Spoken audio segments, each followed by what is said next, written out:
I'm Rena Flores with your morning update. A former Kansas City, Kansas police detective accused of assaulting two teens over several years was found dead inside of his home. The civil rights trial for Roger Golubski was due to start yesterday in Topeka, but he was a no-show.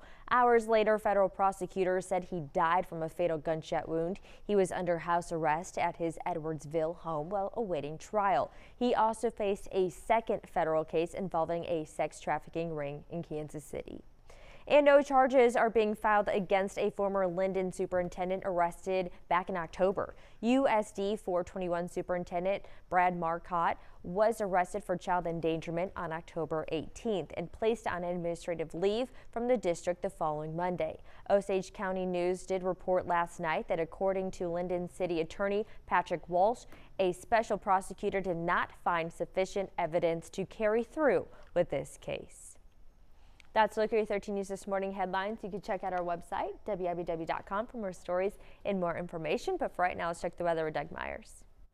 Well, it's a frigid start early this morning, starting out in the teens, but by this afternoon with lots of sunshine, highs will be in the low to mid 40s, 50s and 60s out in western Kansas. Wind chill values today will be obviously in the teens this morning and then warming through the 20s and 30s during the morning hours with mid 30s by the afternoon, and then not quite the cooling trend that we had yesterday evening for this evening, because it will be a lot warmer tonight with temperatures only cooling down in the upper 20s and low 30s. Meanwhile, southerly winds today at about 10 to 15 miles per hour, wind gusts around 25 at times. You'll notice that the winds continue to stay at about 5 to 10 miles per hour tonight and eventually shift to the west-northwest tomorrow morning. That'll be continuing with the northwesterly wind at about 10 to 15 miles per hour for your Wednesday. So it's actually a frontal boundary that will be pushing through the area. But then we do start to usher in the colder air again as we head into Wednesday night and Thursday. Thursday, by the way, the winds will be much lighter at about 5 to 10 miles per hour, which is good news because it gets cold again on Thursday.